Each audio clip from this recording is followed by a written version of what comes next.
조선야화를 찾아주셔서 감사합니다. 구독과 좋아요, 알림 설정 부탁드립니다. 법은 스님은 천천히 눈을 떴습니다. 방 안에는 술 냄새와 지난밤의 향이 가시지 않았지요. 곁에서는 기생 홍선이 하품을 하며 몸을 일으켰습니다. 스님, 벌써 날이 새네요. 절로 돌아가셔야 하지 않아요? 급할 것 없소. 절이 늘 그 자리에 있지. 도망가진 않는다오. 그는 천천히 몸을 일으키며 흐트러진 승복을 주워 입었습니다. 거울 앞에 선 법운의 눈에 술과 피로에 젖은 사내 하나가 서 있었지요. 거울 속엔 옛 법운은 없었습니다. 맑은 눈매도 선한 기운도 사라진 지 오래였지요. 지금쯤 새벽 공양을 올리고 있겠구만. 나도 여기서 공양을 올려야겠구려. 아이고, 기생집에서 공양을 올린다고요? 부처님 가라사대, 진리의 목소리는 만물에 깃들어 있는 법. 이는 똥통에도 있고, 우물가에도 있고, 가난한 이의 밥상에도 있고, 이 술상머리에도 있어. 그러니 기생집이 무슨 대수란 말이오? 땡중이 부처님을 들먹이니 내 머리가 다 아프네요. 헛소리 그만하고 술이나 마저 한 잔 쭉 하셔요. 법운 스님은 쓰게 웃으며 술 한 잔을 비웠습니다. 그리고 말없이 방을 나섰습니다. 그러나 발걸음은 절이 아닌 다른 기방으로 향하고 있었지요. 춘매는 다소곳이 앉아 책을 읽고 있었습니다. 그 앞에 법운 스님이 조용히 다가섰지요. 안녕하세요, 스님. 시주를 받으러 오셨나요? 아니요, 손님으로 왔소이다. 그런데 무슨 책을 그리 열심히 보고 계셨어? 춘매는 수줍은 미소를 머금은 채 책을 내밀었습니다. 그 책은 다름 아닌 법화경이었지요. 법화경이옵니다. 어려서 할아버지께 배운 것이 있어 가끔 읽곤 하옵니다. 스님께서 보시기엔 웃기실지 모르겠지만요. 웃기다니요. 오히려 감탄스럽소. 이런 것에서 부처님의 말씀을 품고 계시다니. 가장 좋아하는 구절은 무엇이요? 일체 중생, 시류불성, 모든 중생은 부처의 성품을 지녔다는 말씀이지요. 비록 이 몸이 천하나 부처님께서는 저를 버리시지 않으리라 믿사옵니다. 법운 스님은 말없이 춘매를 바라보았습니다. 자신은 스님이라 하면서도 온갖 욕망에 몸을 내맡겼거늘 이 여인은 그 속에서도 희망을 잃지 않고 있었지요. 그 말씀이 옳소. 부처님의 자비는 누구도 버리지 않으시지요. 오히려 내가 그대에게서 가르침을 받고 있소이다. 스님께서 이곳에 오시는 것도 분명 이유가 있으실 거예요. 부처님께서 저희 같은 중생을 구하시려 스님을 보내신 건지도 모르지요. 법운 스님은 말없이 웃었습니다. 춘매의 맑은 눈빛을 마주하며 잊고 있던 따뜻함이 가슴속에서 천천히 피어났지요. 그의 마음엔 작은 균열이 생기고 있었습니다. 며칠 뒤 법운 스님은 다시 취선루를 찾았습니다. 하지만 안채 쪽에서 여인의 비명소리가 들려왔지요. 그는 곧장 안쪽으로 달려갔습니다. 춘매가 방바닥에 쓰러져 있었고 그 앞에는 상인 김진사가 서 있었지요. 이 계집이 감히 내 청을 거절해? 기생 주제에 몸을 사리려 들어? 아무리 기생이라 해도 제가 원치 않는 일은 할 수 없사옵니다. 원하지 않는다고? 네가 뭔데 원하고 말고야. 돈을 받고 몸을 파는 주제에 어디서 주제넘게? 법운 스님의 두 눈이 크게 흔들렸습니다. 온몸에 떨림이 번졌지요. 그만두시오. 그 아가씨가 무슨 잘못을 했다고? 그리 함부로 매질을 하시오. 어허, 이게 누구야? 스님이 기방에 웬일이오? 여기 드나드는 걸 보니 우리랑 다를 바 없구먼. 그런 주제에 무슨 의로운 척을 해요? 법운 스님은 말문이 막혔습니다. 김진사의 말이 틀리지 않았기 때문이지요.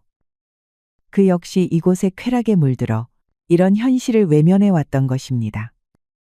스님, 괜찮사옵니다. 이런 일로 곤란해지시면 아니 되옵니다. 상처 입은 얼굴로 춘매는 오히려 법운 스님을 걱정하고 있었습니다. 그 순간 법운 스님의 가슴 어딘가에서 무언가 번개처럼 일렁였지요. 이에 법운 스님은 도망치듯 기방을 빠져나왔습니다. 그런 법운 스님을 김진사는 비웃었지요. 법운 스님은 절로 향하던 길에 문득 걸음을 멈추었습니다. 춘매의 상처 입은 얼굴이 떠올라 가슴이 먹먹해졌지요. 그는 길 한복판에 무릎을 꿇고 하늘을 향해 두 손을 모았습니다. 그리고 처음으로 진심 어린 참회의 눈물이 법운 스님의 두 뺨을 타고 흘렀습니다. 며칠 뒤, 이른 새벽, 법운 스님은 부처님 앞에 무릎을 꿇고 기도드렸습니다. 손에는 자신이 모은 모든 재산의 목록이 들려 있었지요. 이 죄 많은 제자가 처음으로 남을 위해 무언가를 하려 합니다. 춘매를 그 지옥 같은 곳에서 구해내고 싶사옵니다. 가진 것을 모두 바쳐서라도. 그는 시주받은 돈이며 자신이 모은 소장품까지 모두 정리하였습니다. 몸값엔 턱없이 부족했지만 법운 스님은 포기하지 않았지요. 그날 오후 법운 스님은 다시 춘매를 찾았습니다. 그녀는 얼굴에 상처가 아직 다 아물지 않았지만 그를 보자 환한 미소를 지었지요. 스님, 어떻게 오셨어요? 며칠 전 일로 마음이 편치 않았는데 춘매 아가씨. 솔직히 말씀드리겠습니다. 처음엔 그저 호기심이었지만 이제는 그대를 보지 않고는 하루도 견딜 수 없게 되었어. 춘매는 놀란 눈으로 그를 바라보았습니다. 그 눈빛엔 거짓이 없었지요. 그런 말씀하시면 아니 되옵니다. 그대는 제가 본 이들 중 가장 순결하고 고귀한 분이요. 이곳에서 벗어나 새로운 삶을 살아주시겠소?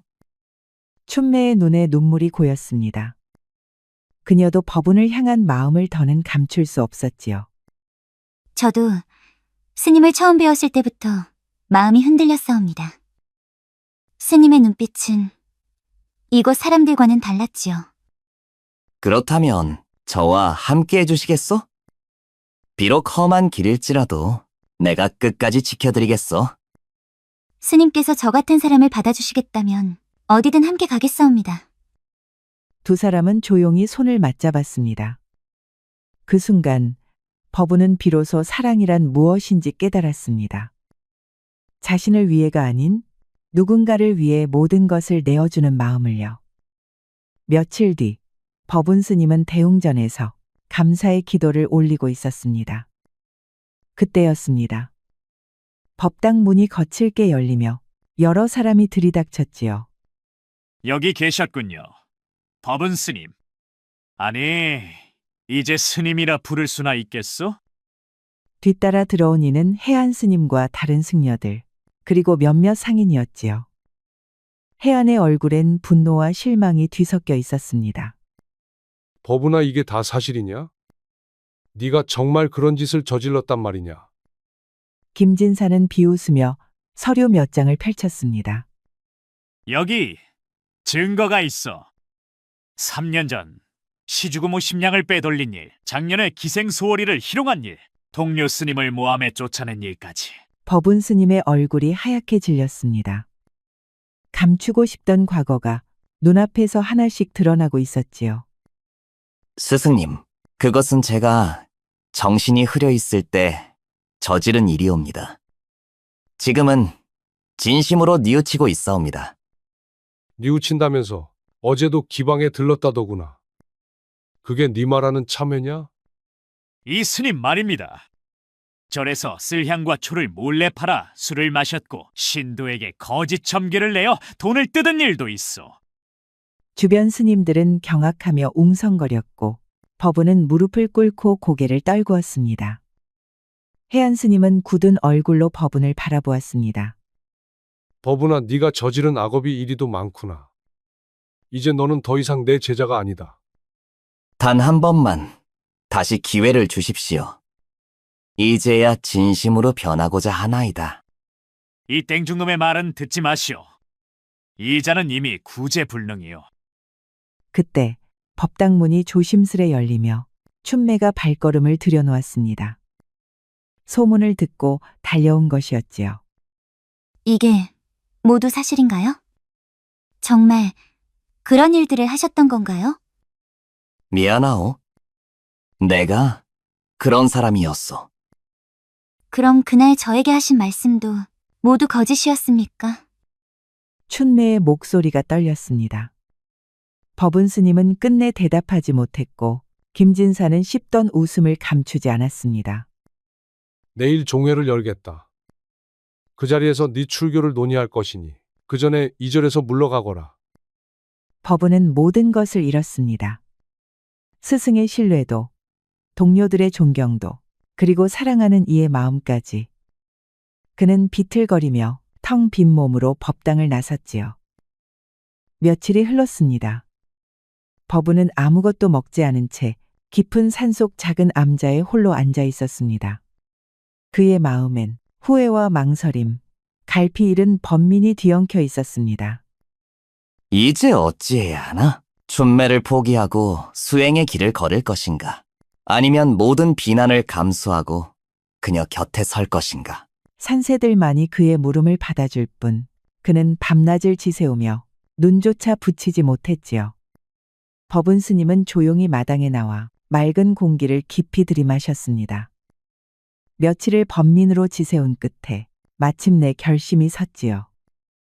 법은 스님 더 이상 스님이기를 포기했습니다. 춘매를 구할 수 있다면 그 어떤 손가락질도 감수할 작정이었지요. 이튿날 법은은 다시 운문사 대웅전으로 향했습니다. 법은아, 네가 왜 여기에? 어제 종회에서 네 출교가 결정되었느니라. 알고 있사옵니다. 다만 마지막 인사를 드리고자 왔습니다. 이 승복을 벗으려 합니다. 그는 승복의 띠를 조용히 풀었습니다. 해안은 놀란 듯 다가섰지만 법은의 손길은 단호했지요. 지금까지 제가 입고 있던 건 불법이 아니라 위선이었습니다. 이제야 진정한 자비가 무엇인지 조금은 알 것 같사옵니다. 그는 승복을 부처님 상 앞에 조용히 내려놓았습니다. 이 못난 제자가 이제야 깨달았사옵니다. 사랑이 죄라면 불법을 어긴 죄 또한 짊어지겠사옵니다. 그 사람을 구하는 것이 제가 할 수 있는 마지막 자비행위입니다. 정말 그 아씨를 위해 모든 걸 버리겠다는 것이냐? 그렇사옵니다. 파괴승이라 손가락질을 받더라도 그녀를 지옥에서 꺼내는 일, 그것이 제 마지막 소임이라 믿사옵니다. 법운이 대웅전을 나서려는 찰나 마당 한켠에서 말을 나누던 종자 둘의 목소리가 귀에 들어왔습니다. 들었어. 시선루에 있던 춘매라는 기생 말이야. 김진사가 상인들 불러다가 오늘 넘긴다더라. 원래 다른데 팔릴 애가 아니었는데 일이 꼬였대. 법운은 그 자리에 굳어섰습니다. 발끝에서부터 식은 기운이 치밀어 올랐지요. 법운은 망설이지 않았습니다. 늦은 오후 법운이 기방에 도착했을 땐 이미 상인들이 춘매를 애워싸고 있었습니다. 춘매는 눈물을 흘리며 거칠게 저항하고 있었지요. 잠깐, 그 아가씨를 어디로 데려가려는 것이오? 이게 누구야? 하계승법은 나셨구먼. 춘매의 빚? 내가 대신 갚겠소? 그러니 그녀를 놓아주시오. 갚는다고? 땡중이 무슨 돈이 있다고? 법운은 품 안에서 돈주머니를 꺼냈습니다. 김진사가 낚아채어 안을 확인했지요. 허허, 고작이거냐? 절반도 안 되는 돈을 내밀고 장사를 하자는 건가? 김진사가 신호를 보내자 건장한 사내들이 앞으로 나섰습니다. 이쯤에서 손 떼는 게 좋을 걸세.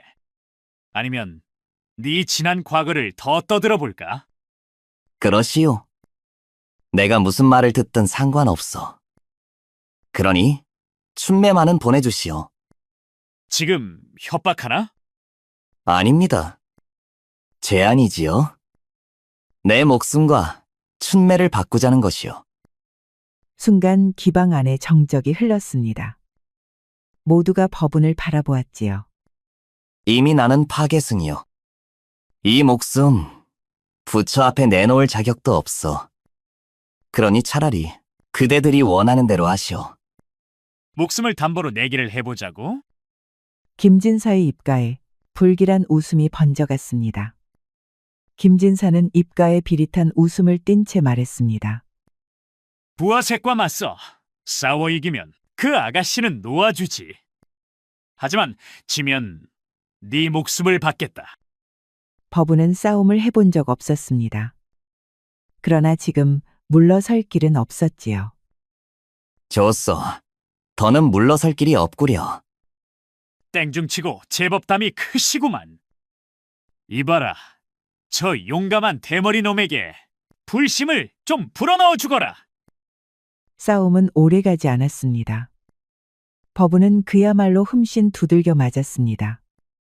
결국 넉마짝이 되어 바닥에 드러눕고 말았습니다. 법우님, 제발 정신 차리세요. 그녀는 그의 머리를 품에 안고 떨리는 손으로 얼굴을 감싸 쥐었습니다. 법운은 겨우 눈을 뜨고 숨을 가다듬었습니다. 미안하오. 약속을 지키지 못했소. 이제 좀 정신이 드시는가? 속세의 맛이 제법 매콤하지? 부처님이 죄 많은 자 마지막으로 청하옵니다. 제 목숨을 거두시되 저 불쌍한 여인만은 제발 구해주소서. 그 순간 마당을 비추던 등불이 바람도 없이 흔들렸습니다.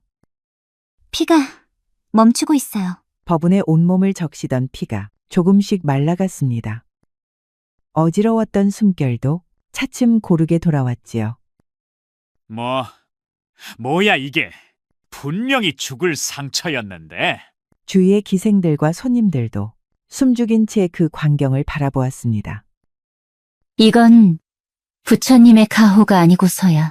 김진사는 입술을 떨며 조금씩 뒷걸음질 쳤습니다. 맙소사, 귀신이다, 귀신. 김진사는 기겁을 하며 등을 돌려 어둠 속으로 도망치듯 사라졌습니다. 뒤따르던 부하들도 어쩔 줄 몰라 하며 그 뒤를 급히 따랐지요. 남은 마당엔 정적과 달빛만이 감돌았습니다. 법운은 조용히 상반신을 일으켰습니다. 몸은 상처투성이었지만 그 눈빛엔 두려움도 미련도 없었습니다. 감사합니다. 부처님, 이 목숨 헛되이 쓰지 않겠사옵니다. 춘매는 울음을 삼키며 그의 어깨를 부드럽게 부축했습니다. 법우님, 정말 괜찮으세요? 괜찮소? 춘매. 그대는 이제 자유로운 몸이오. 기적을 목격한 사람들은 숨을 죽인 채 법운의 회복을 바라보고 있었습니다. 춘매는 흐느낌을 억누르며 법운의 손을 꼭 쥐었지요. 사람들은 하나둘 돌아갔고 마당엔 춘매와 법운 둘만이 남았습니다. 춘매는 조심스레 물었습니다. 이제 우리 정말 함께 할 수 있는 걸까요? 더는 아무도 우릴 막지 못하겠지요? 법운은 대답하지 않았습니다. 하늘을 올려다본 그는 잠시 침묵하다 조용히 입을 열었습니다. 나는 그 순간 분명히 느꼈어. 부처님의 자비가 내 몸을 감쌌다는 것을. 네? 나는 스님의 탈을 쓰고 새 속에 물들고 사람을 상처 입히고 그대조차 욕망으로 대했어. 그런데도 부처님은 나를 버리지 않으셨어. 그것이 자비이고 구원이었어. 춘매는 법운을 바라보았습니다. 그의 눈빛이 바뀌어 있음을 느꼈지요. 나는 이 목숨을 되찾은 걸 대가로 다시는 그 은혜를 저버려선 안 됩니다. 그대와 함께 있고 싶었어. 진심으로. 하지만 이제 나는 스스로를 돌아보아야 하오. 진정한 수행의 길이 무엇인지 다시 찾아야 하오. 그럼 저를 떠나시겠다는 말씀인가요? 아니요. 떠나는 것이 아니라 놓는 것이요. 그대는 속세에 남아 이제 자유로운 삶을 살 수 있어. 나는 내 죄업을 씻기 위해 다시 산으로 절로 돌아갈 것이요. 춘매는 고개를 끄덕였습니다. 처음엔 눈물이 났지만 그것이 슬픔에서가 아니라 벅찬 감정에서 비롯된 눈물임을 깨달았지요. 알겠습니다. 스님이 원하시는 길을 가세요. 저는 당신을 믿고 응원하겠습니다. 그리고 부디 언젠가 다시 웃으며 만날 수 있기를. 법은은 깊이 고개를 숙였습니다. 그리고 조용히 그녀의 손을 한 번 꼭 잡고는 돌아섰습니다. 다시 산으로 오른 법은은 조용한 암자에 들어섰습니다. 지붕엔 이끼가 덮였고 처마 끝엔 풀벌레 소리만이 맴돌았지요. 그는 하루 종일 돌담을 쌓고 썩은 기둥을 갈며 밤이면 불경을 손에서 놓지 않았습니다. 욕망은 마음에서 일고 마음은 그 모양을 따라 움직이는 법. 형상을 비우고 소리를 끊으면 부처는 그 안에 깃드나니. 그의 삶은 단출하였고 고요하였습니다. 그러던 어느 날 해가 저물 무렵 암자 마당에 낯선 여인이 나타났지요. 그 여인은 흰 옷을 입고 발에는 먼지가 묻은 채 두 손을 모아 법은 앞에 고개를 숙였습니다. 스님, 산속길을 잃고 헤매다 이리로 왔습니다. 한밤만 이 암자에 머물 수 있을지요. 부처님께선 자비로우시니 머무는 자 거두라 하셨어. 방 한 칸 내드릴 터이니 몸을 쉬시오. 법은은 마른 집자리를 내주고 자신은 법당에 들어앉아 불경을 외기 시작했습니다. 한밤중 등잔 불만 깜박이는 내실에 그 여인이 조용히 들어왔습니다. 그녀는 술기운 같은 향을 풍기며 다가왔지요. 스님, 이 험한 산속에 외로운 밤, 제게 잠시 기대고 싶지 않으신가요? 법은은 고개를 들지 않았습니다. 손에는 여전히 염주가 감겨 있었고 입에서는 불경이 쉼없이 흘러나왔지요. 정말 아무런 감정도 없으신가요? 저는 이리 외로운데요. 그녀는 그의 곁에 바짝 다가와 손끝으로 그의 어깨를 어루만졌습니다. 그러나 법은은 미동도 하지 않았습니다. 마치 돌기둥처럼 한 점의 욕심 없이 그저 고요히 염송만을 이어갔지요. 그 순간 여인의 눈매가 바뀌었습니다. 웃음이 비틀어졌고 그녀의 목소리는 점점 낮아졌습니다. 정말 아무 감정도 없으시단 말이죠? 피는 뜨겁고 살은 부드러울 텐데 스님도 결국 사람일진데 그 마음 한 번쯤은 흔들려야 하지 않겠어요? 그녀는 그의 곁에 바짝 다가와 손끝으로 그의 어깨를 어루만졌습니다. 그러나 법은은 미동도 하지 않았습니다. 마치 돌기둥처럼 한 점의 욕심 없이 그저 고요히 염송만을 이어갔지요. 그 순간 여인의 눈매가 바뀌었습니다. 웃음이 비틀어졌고 그녀의 목소리는 점점 낮아졌습니다. 땡중 주제 제법이로군요. 욕망이 물들지 못한 마음, 그 깨끗함이 과연 어디까지 버틸 수 있을까? 그리고는 어둠 속으로 기이한 웃음소리를 남긴 채 사라졌습니다. 법은은 눈을 감은 채 두 손을 모으고 고개를 깊이 숙였습니다.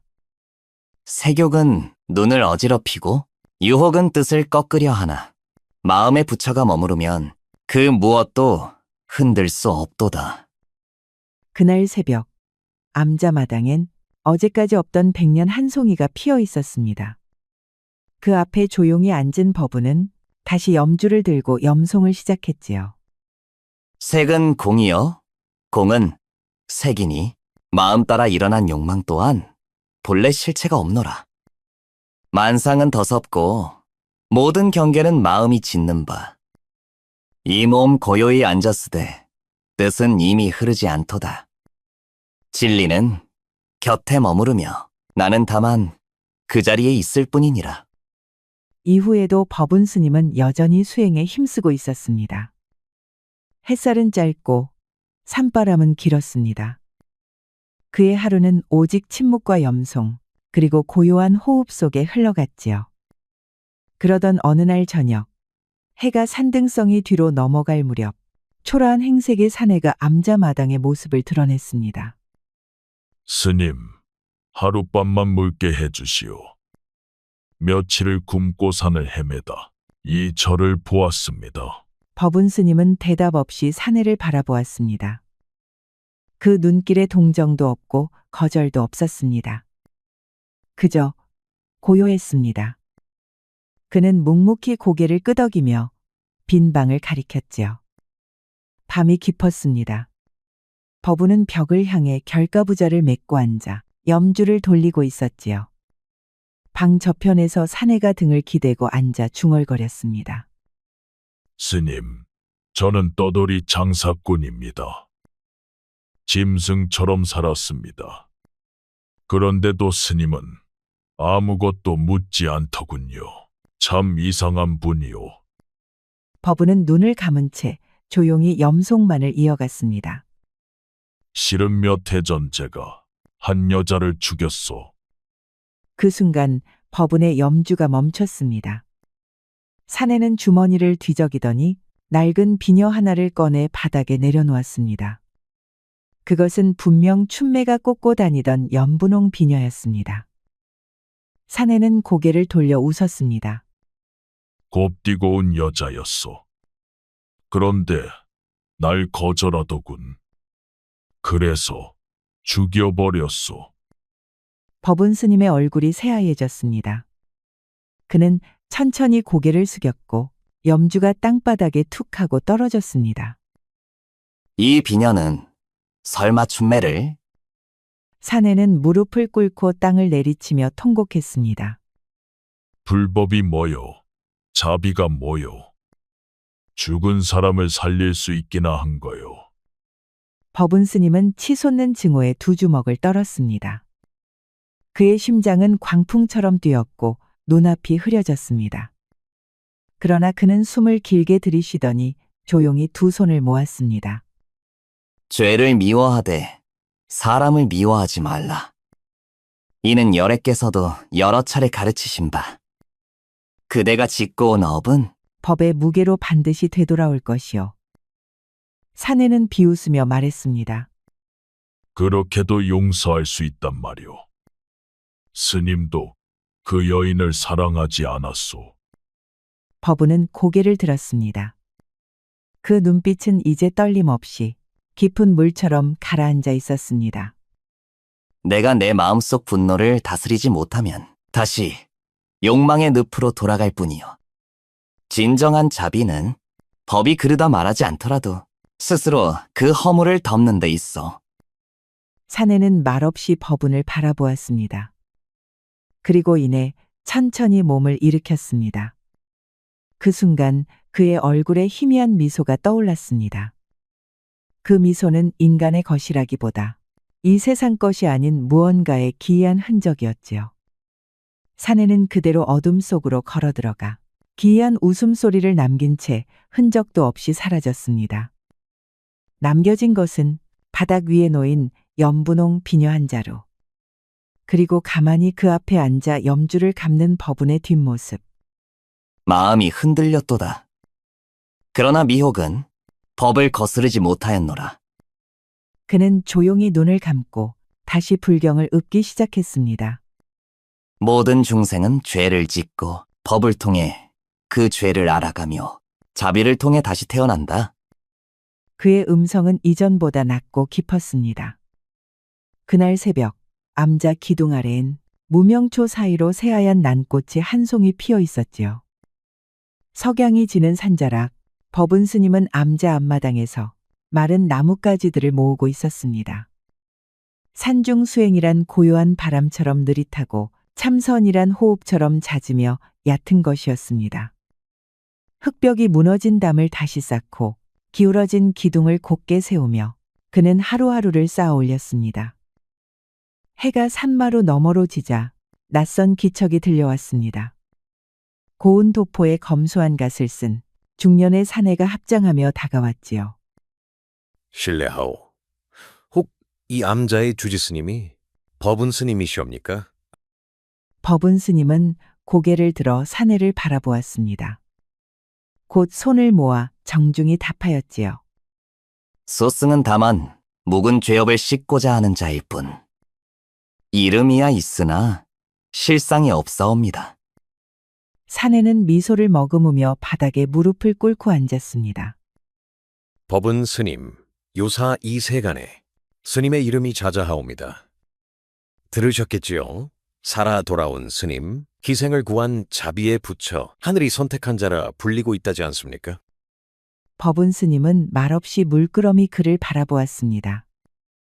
허나 사내는 눈빛을 번뜩이며 말을 이었습니다. 부처님의 은혜로 되살아났다고 들었습니다. 생사의 경계를 넘은 자가 이렇게 외진 곳에 숨어 있으실 이유가 어디 있겠습니까? 법은 스님은 조용히 숨을 내쉬며 대답하였습니다. 죽음에서 살아난 것은 이 몸의 힘이 아니옵니다. 다만 부처님의 자비로 한 번 더 기회를 얻었을 뿐. 그러니가 어찌 사람들 앞에 나설 수 있겠습니까? 그러나 사내는 미소를 머금은 채 더욱 조심스러운 말투로 말하였습니다. 허나 이 땅에는 스님의 도를 갈구하는 이들이 너무나 많습니다. 속세에 잠긴 이들, 도를 잃은 수행자들, 부처의 자비가 메말라가는 이 조선 팔도에 이제 스님 같은 분이 앞장서야 할 때가 아니옵니까? 법은 스님의 눈썹이 미세히 떨렸습니다. 사내는 그 떨림을 놓치지 않았습니다. 모두가 그러하옵니다. 법은 스님께서야말로 이 시대에 살아있는 부처라 하더이다. 목숨을 던져 여인을 구하고 다시 그 여인을 놓고 오롯이 자비의 길로 돌아선 그 선택, 그 결기가 어찌 범인의 것이겠사옵니까? 사내는 어느새 땅에 머리를 조아렸습니다. 두 손을 모아 절하며 외쳤지요. 스님, 이제 제자들을 모으시옵소서. 수천의 중생이 스님의 말씀을 듣고자 산문 밖에서 기다리고 있사옵니다. 그 외침이 산울림처럼 번지며 암자의 고요를 뒤흔들었습니다.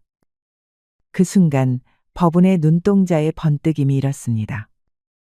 마음 깊은 곳, 오래 잊었던 속된 감정이 움트기 시작했지요.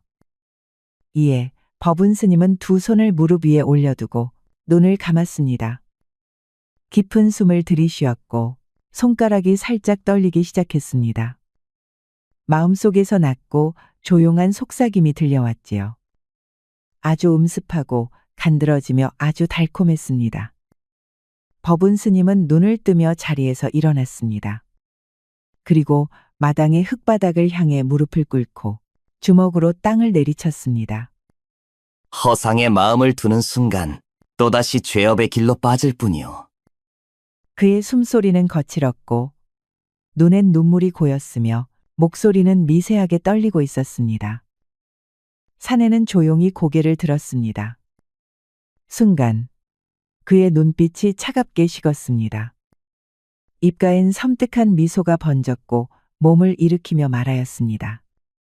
생각해보시오.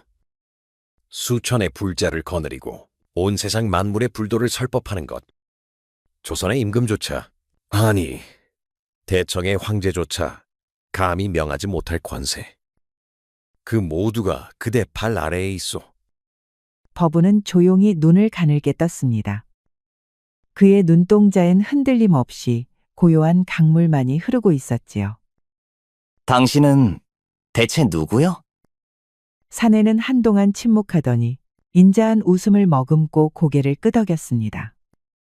그 미소는 조소도 아니고 승리도 아니며 어딘지 모를 오래된 체념과 만족이 섞인 표정이었습니다. 그게 그리 중요한 거요? 이토록 엄청난 권력이 정말 탐나지 않소? 법운은 조용히 두 손을 가슴 앞에 모은 채 한치의 흔들림 없이 응답했습니다. 탐나지 않소. 그 한마디가 바람처럼 울렸습니다. 그 순간 사내의 입가에 담담한 미소가 번졌고 그의 형체는 마치 아침 안개처럼 천천히 흩어지기 시작했지요. 사내는 마지막으로 한 걸음 물러서며 두 손을 모으고 속삭였습니다.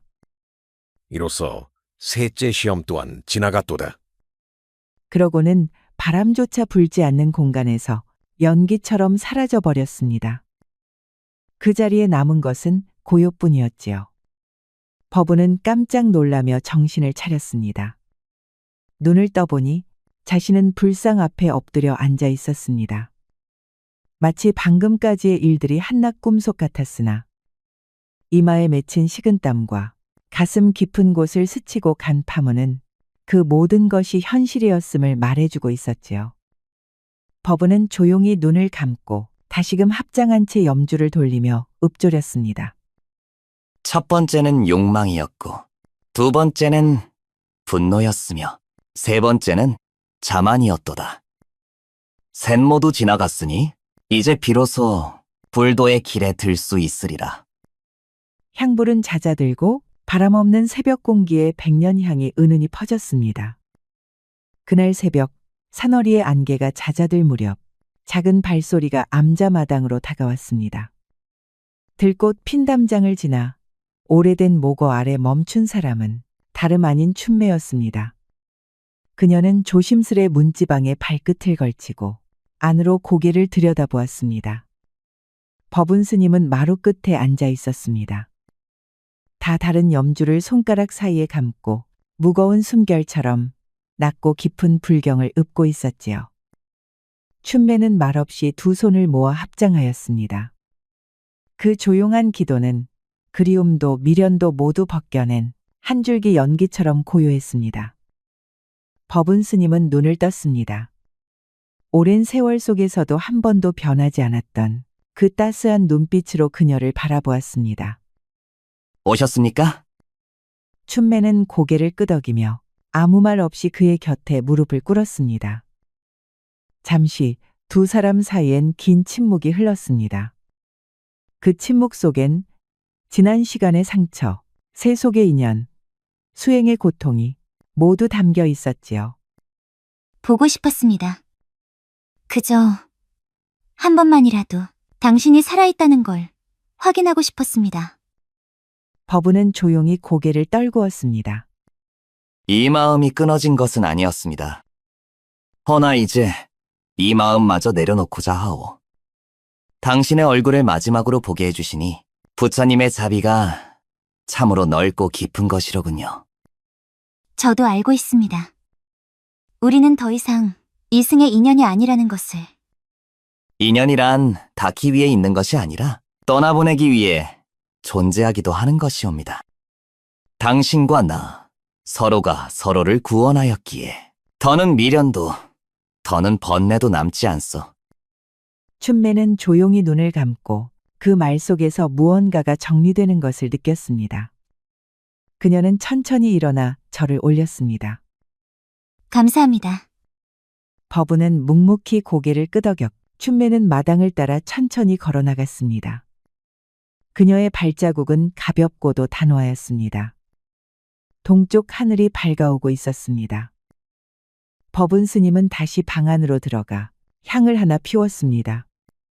그 연기는 마치 연꽃 한 송이처럼 피어올랐지요. 법운 스님은 두 손을 모으고 무릎을 꿇었습니다. 이 몸, 오욕을 씻었고 세속의 인연 또한 거두었나이다. 이제 진실로 부처님께 귀의하나이다. 그 후로 법운은 다시 속세에 내려오지 않았습니다. 그는 깊은 산속 암자에서 아픈 자를 돌보았고 가난한 자에게 밥을 나누었으며 찾아온 이에게는 침묵으로 진리를 전하였습니다. 그의 이름은 조선 팔도에 전해졌으나 정작 아무도 그 얼굴을 알지 못했지요. 그를 본 이들은 말했습니다. 그 눈빛은 맑은 연못 같았고 그 말은 늦은 바람 같았으며 그 걸음은 바람결에 날리는 연기 같았다고. 어느 해봄 오래된 암자 마당 한편에 작은 무덤 하나 생겼습니다. 그 앞엔 비문도 없고 이름도 없었습니다. 다만 백년 한 송이. 고요한 새벽마다 피어나 바람에 일렁이다가 다시 쓰러질 뿐이었습니다. 화엄경에서는 이런 말이 있습니다. 약견재상 비상 즉견열애. 모든 형상을 형상이 아니라고 보면 곧 열애를 본다고 하지요. 눈에 보이는 모든 것, 칭송, 명예, 권세는 실체가 아니며 그 허상을 꿰뚫어 볼 때에야 진리를 본다는 뜻입니다.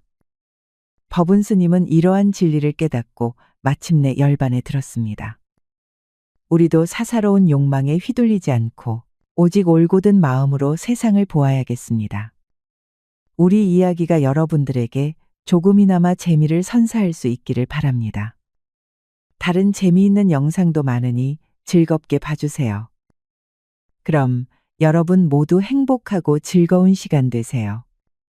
우리 이야기가 여러분들에게 조금이나마 재미를 선사할 수 있기를 바랍니다. 다른 재미있는 영상도 많으니 즐겁게 봐주세요. 그럼 여러분 모두 행복하고 즐거운 시간 되세요.